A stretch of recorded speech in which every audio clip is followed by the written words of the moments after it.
Eh bien bonjour à tous, aujourd'hui vidéo triple avis, on a vu de Hans Zimmer Live in Prague. Oui, ce n'est pas un film, mais j'ai quand même envie d'en parler parce que c'est bien.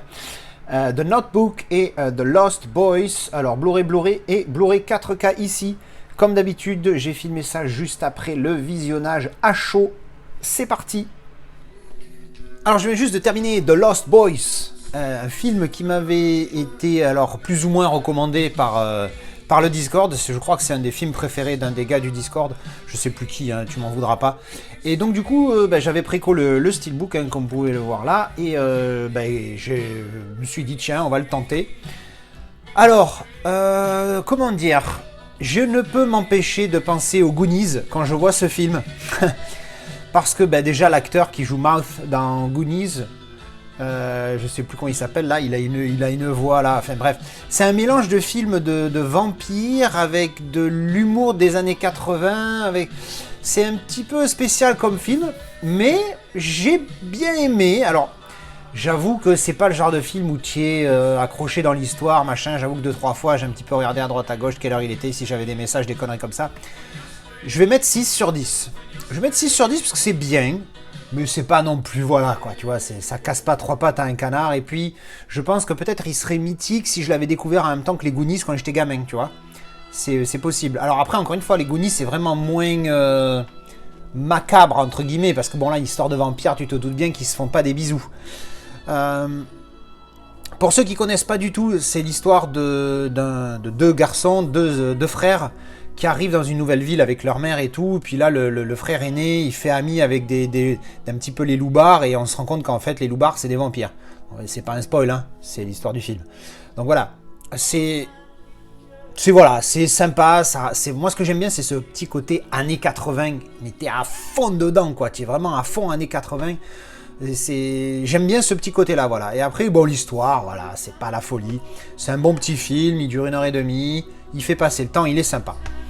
Donc 6 sur 10 pour le film. Mais, maintenant on va parler de la qualité.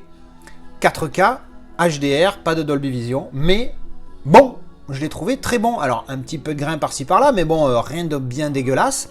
Franchement, je l'ai trouvé bon pour le film que c'est. On voit qu'il y a quand même... c'est une qualité au-dessus du Blu-ray quand même, on le voit. C'est pas flagrant, mais ça se voit quand même, il est bon. Je vais mettre 4 sur 5 parce que pour le film que c'est un très bon Blu-ray.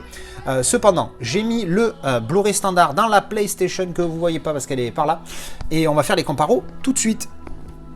Alors, petit comparatif effectué, ça a été assez vite parce que j'ai déjà vu ça sur d'autres films en transfert 4K. Alors, la différence entre le Blu-ray et le 4K. Le Blu-ray va être beaucoup plus lumineux avec des couleurs plus chatoyantes, plus agressives, plus fluorescentes, j'ai envie de dire. Mais quand tu passes au 4K, ça peut paraître plus terne, mais ça fait plus réaliste, je trouve.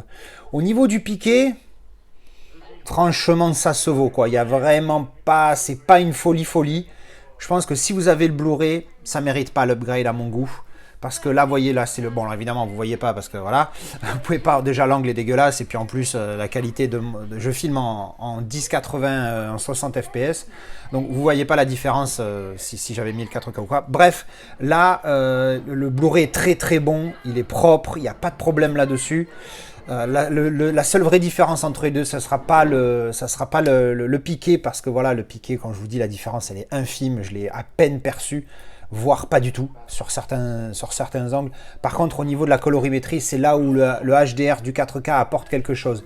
Donc je pense que personnellement, comme je suis pas ultra fan du film, je sais pas, j'hésite à garder que le Blu-ray et revendre le style avec son 4K. Je sais pas trop. Je vais y réfléchir. Bref, mais alors, du coup, je vais noter... donc le film, j'avais dit 6 sur 10. Le Blu-ray 4K, je vais rester sur mon 4 sur 5 parce que ça reste un très bon master pour un film de l'époque. Hein. Franchement, c'est vraiment pas mal. Le Blu-ray, je vais lui mettre aussi 4 sur 5 parce qu'il est très bon pour un Blu-ray. Franchement, on peut difficilement demander mieux à un Blu-ray pour un film de cette époque-là. Donc c'est limite même 4,5 hein, pour le Blu-ray parce que c'est très propre. Hein. Là, je regarde depuis tout à l'heure que je vous parle. Franchement, c'est nickel. Hein. Je vois pas de gros défauts. C'est précis. La colorimétrie est bonne, même si elle est beaucoup plus, je vous dis, beaucoup plus vivante, vivifiante, je sais pas comment dire, tu vois. Voilà, bref, donc ça c'était mon avis pour The Lost Boys. Alors je viens juste de terminer de me faire le Live in Prague de Hans Zimmer. sur beaucoup de musique de films qu'il a faites, hein, Gladiator, The Dark Knight, Inception, Interstellar, etc., etc. Alors franchement, si vous l'avez jamais écouté, c'est une bombe. Voilà, c'est juste une putain de tuerie ce truc. Je vais pas mettre 10 sur 10 parce que c'est pas un film donc je vais pas noter. Mais si je devais noter, je vais noter en fonction des musiques que j'aime et que j'aime pas. Il y en a une ou deux là-dedans que j'aime pas trop. Mais le reste après, voilà, c'est personnel. Mais pour le coup, c'est vraiment une bombe. C'est en Dolby Atmos. Alors évidemment, moi je l'ai vu en 3 HD puisque je ne suis pas équipé Atmos. Donc ça va envoyer du pâté dans vos enceintes. Des pures musiques et de voir les musiciens à l'œuvre, franchement ça fait la différence. Il y a 2-3 extraits comme celui-là de Gladiator que j'ai regardé plein de fois sur YouTube et même après l'avoir vu plein de fois cet extrait, sachant qu'il était dans le Blu-ray, j'étais tout excité au moment où il arrive et en fait il arrive et c'est vraiment une bombe. Et puis de Da Vinci Code aussi, le Saint Graal, le Chevalier de Saint Graal là, ça envoie de la saucisse. C'est pas la meilleure version perso, mais franchement ça envoie du pâté. Donc franchement, si vous connaissez pas, si vous n'avez pas ce Blu-ray, ça vaut 10 balles sur Amazon, vous le prenez direct, ça va envoyer du pâté dans vos enceintes, vous allez avoir des pures musiques, ça dure 2h15 de bonheur, voilà. Enfin, je ne peux que le recommander. Alors évidemment, au niveau qualité-image, on s'en tape, mais bon, c'est correct, c'est du Blu-ray 1080, on est bon. Par contre, qualité audio, ça envoie du pâté, je vous dis moi en 3 HD, ça envoyait du sale, alors j'imagine si vous avez une installation Atmos, ça peut être vraiment sympathique. Voilà, ça c'était mon petit avis pour le Live in Prague de Hans Zimmer.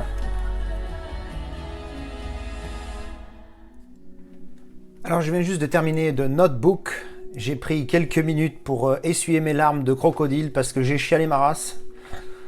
Donc vous avez tout de suite compris que le film m'a bien plu. The Notebook, donc Ryan Gosling, James Garner, Rachel McAdams et Gina Rowlands. Nom de Dieu. Tout émotionné, je suis. Alors, c'est marrant parce que la première chose que j'ai envie de dire, c'est qu'il manque plein de trucs dans ce film. Enfin, pas plein de trucs, mais il y a quelque chose qui colle pas dans cette romance à un moment donné. Enfin, c'est pas que ça colle pas, c'est pas dans la romance, c'est dans la manière dont c'est raconté. Il y a un truc qui manque et je sais pas. Bref, ça c'est histoire de dire quelque chose. Après, c'est un excellent film. Si vous avez un cœur d'artichaut, vous allez chialer. C'est obligé, vous allez chialer tout le film. Mais non, pas tout le film, je pousse un peu.